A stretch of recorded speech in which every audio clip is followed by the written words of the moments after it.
फसलों के त्योहार। सारा दिन बोरसी के आगे बैठकर हाथ तापते हुए गुजर जाता है। कहाँ तो खिचड़ी के समय धूप में गर्माहट की शुरुआत होनी चाहिए और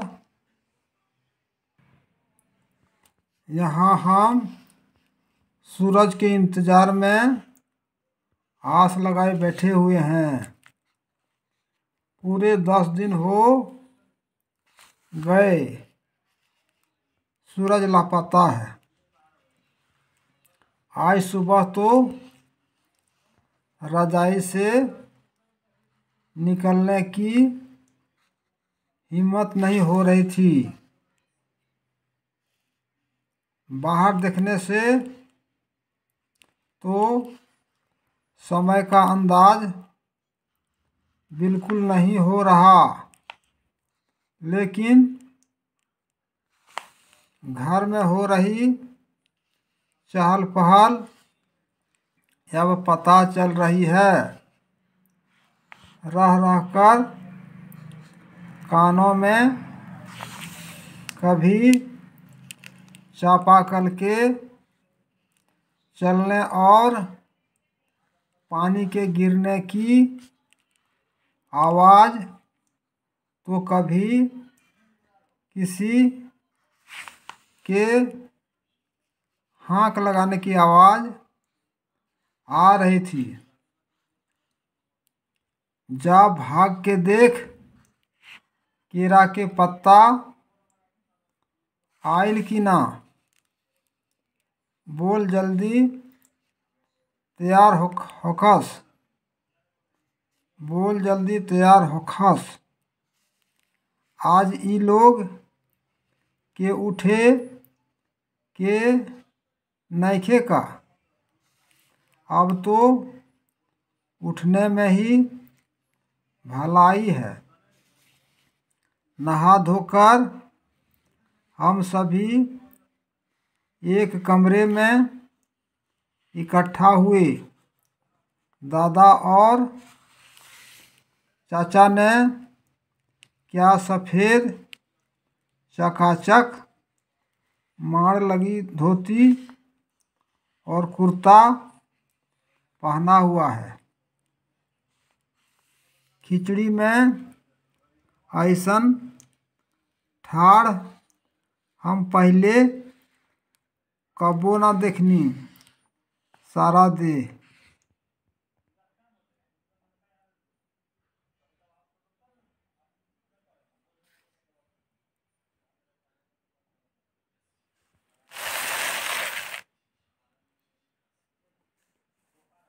कनकना देता। पापा ने कहा, शायद आज धोती में उन्हें ठंड कुछ ज़्यादा लग रही है। सामने मचिया पर खादी की सफ़ेद साड़ी पहने हुए दादी बैठी थी। आज दादी ने अपने बाल धोए हैं। झक सफ़ेद सेमल की रुई जैसे हल्के फुल्के बाल। गौर से देखने पर भी एक काला बाल नज़र नहीं आता। बिल्कुल धुली धुली सी लग रही है दादी। उनके सामने केले के कुछ पत्ते कतार में रखे हैं, जिस पर तिल, मीठा गुड़, चावल आदि के छोटे छोटे ढेर पड़े हुए हैं। हमें बारी बारी से उन सभी चीज़ों को छूने और प्रणाम करने के लिए कहा गया। जब सबने ऐसा कर लिया तो उन सभी चीज़ों को एक जगह इकट्ठा करके दान दे दिया गया। आज तो अप्पी दीदिया बुरी फंसी, उन्हें न तो चूड़ा दही ही पसंद है और न ही खिचड़ी, पर आज तो फरमाइशी नाश्ता नहीं चलेगा। उन्हें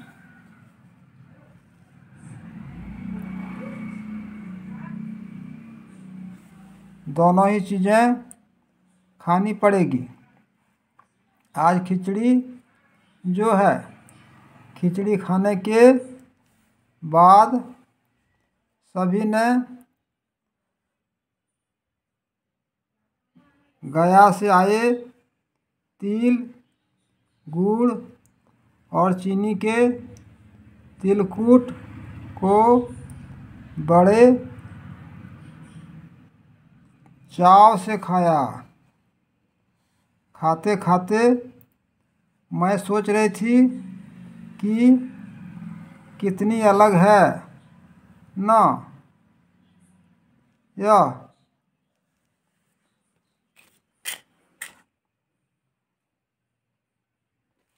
खिचड़ी जो अभी हम मना कर रहे हैं।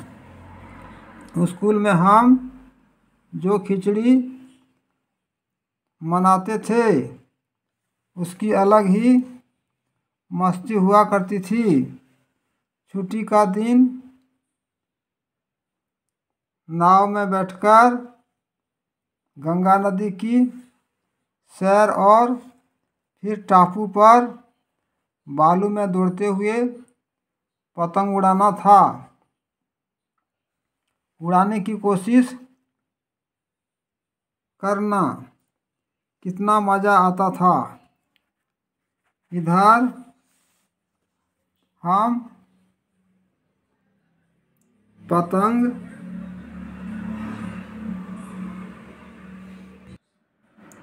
उड़ाते थे और वहीं थोड़ी दूर पर गुरुजी, बिमला दीदा, आनंद जी,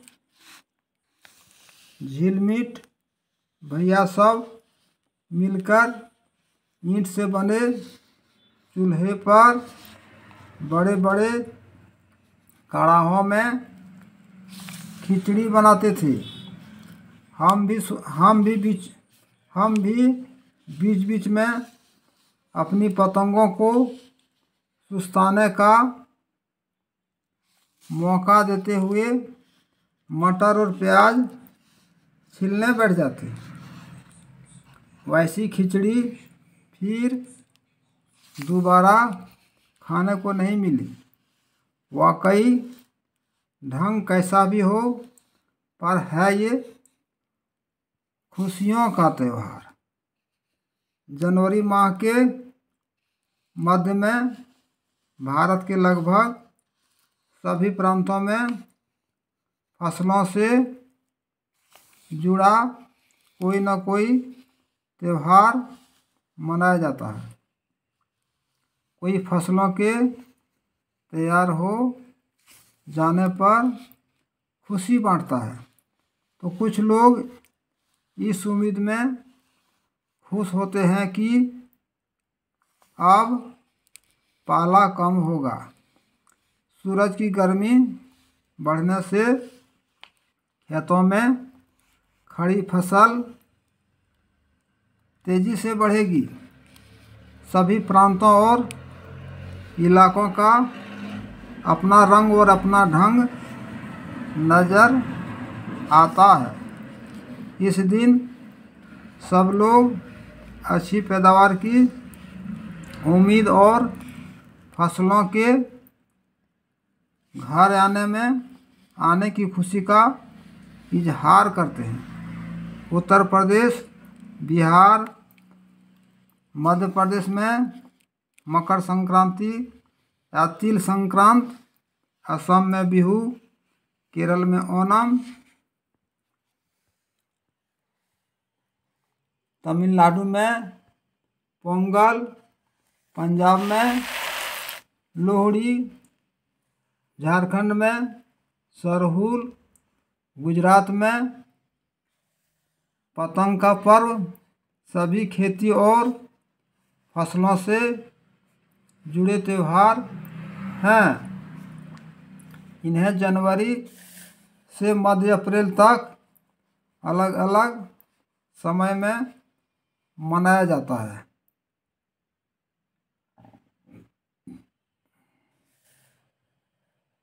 झारखंड में सरहुल बड़े जोशो खरोश के साथ मनाया जाता है।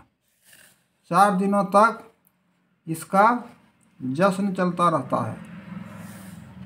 अलग अलग जनजातियाँ इसे अलग अलग समय में मनाती है।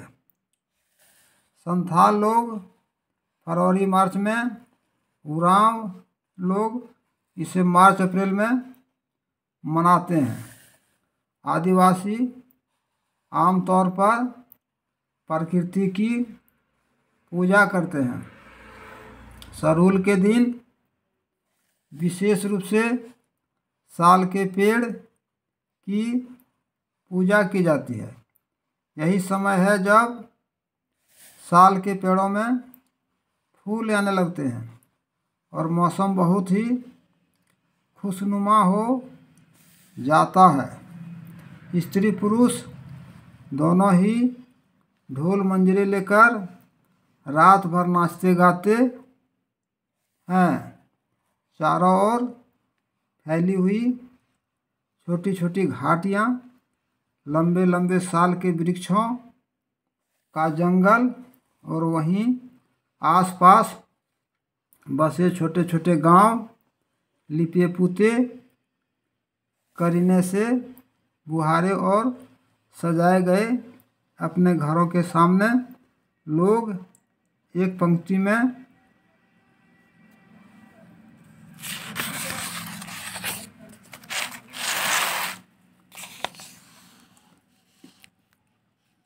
कमर में बाहें डालकर नृत्य करते हैं। अगले दिन वे नृत्य करते हुए घर घर जाते हैं और फूलों के पौधे लगाते हैं। घर घर से चंदा मांगने की भी प्रथा है, पर चंदे में मालूम है क्या मांगते हैं?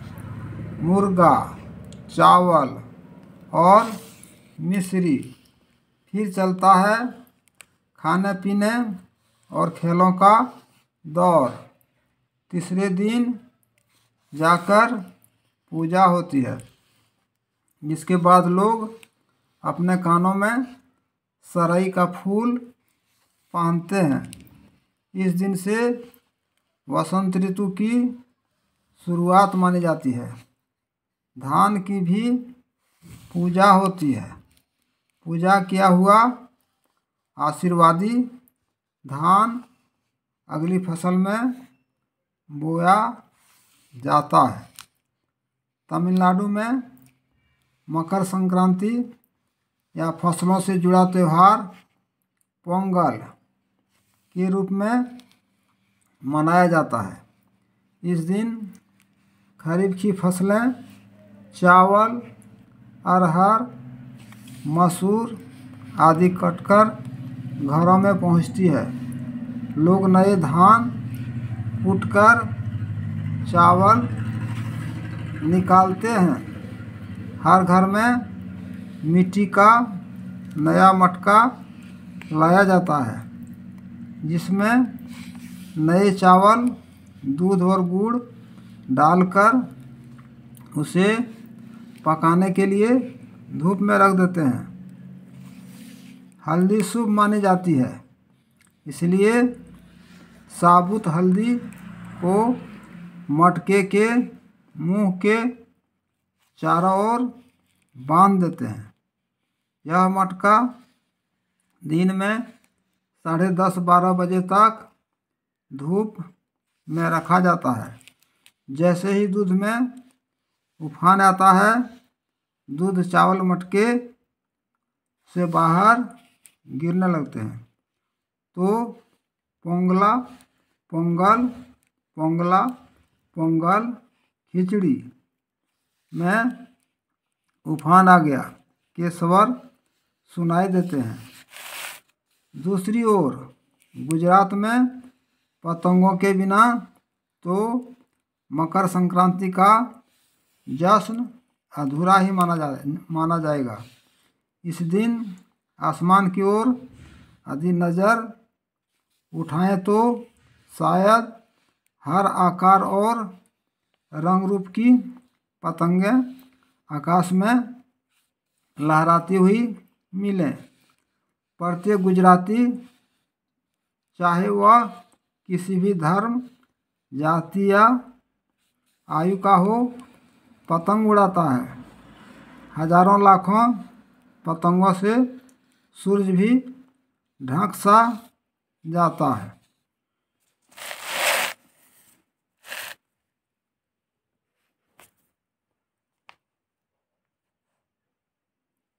कुमायूं में मकर संक्रांति को घुघुतिया भी कहते हैं।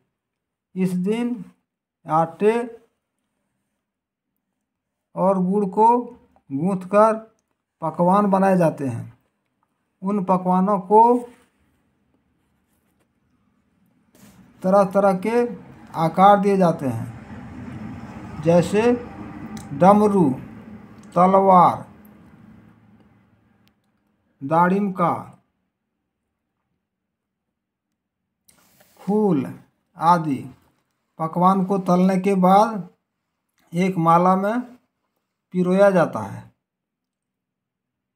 माला के बीच में संतरा और गन्ने की गणेरी पिरोई जाती है। यह काम बच्चे बहुत रुचि और उत्साह के साथ करते हैं। सुबह बच्चों को माला दी जाती है। बहुत ठंड के कारण पक्षी पहाड़ों से चले जाते हैं।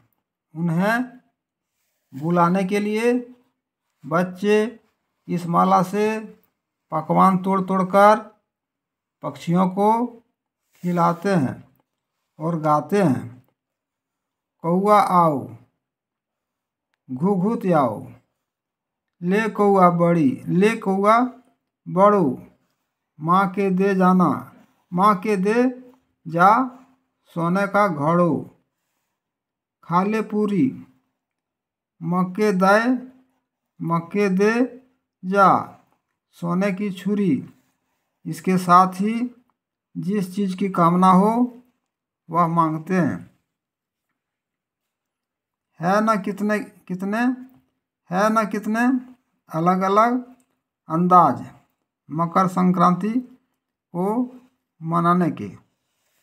कहीं दूध चावल और गुड़ की खीर बनती है तो कोई 5 प्रकार के नए अनाज की खिचड़ी बनाता है।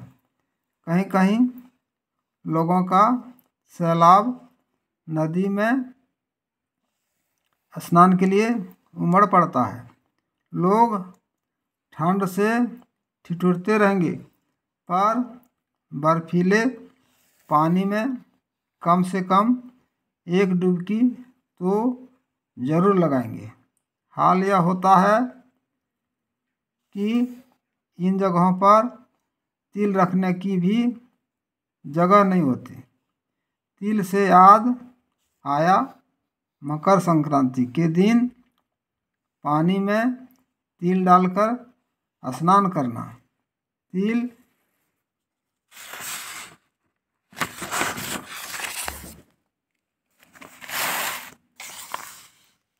दान करना, आग में तिल डालना, तिल के पकवान बनाना विशेष महत्व रखता है।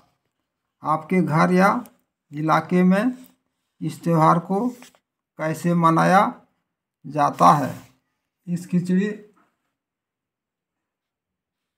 पोंगल, मकर संक्रांति या कुछ और कहा जाता है, या आप फसलों से जुड़े कोई और त्यौहार मनाते हैं? यदि आप आपस में बात करें तो आपको यह जानकर हैरानी होगी कि कई बार एक ही इलाके में रहने वाले लोग भी इस त्यौहार को अलग अलग ढंग से मनाते हैं।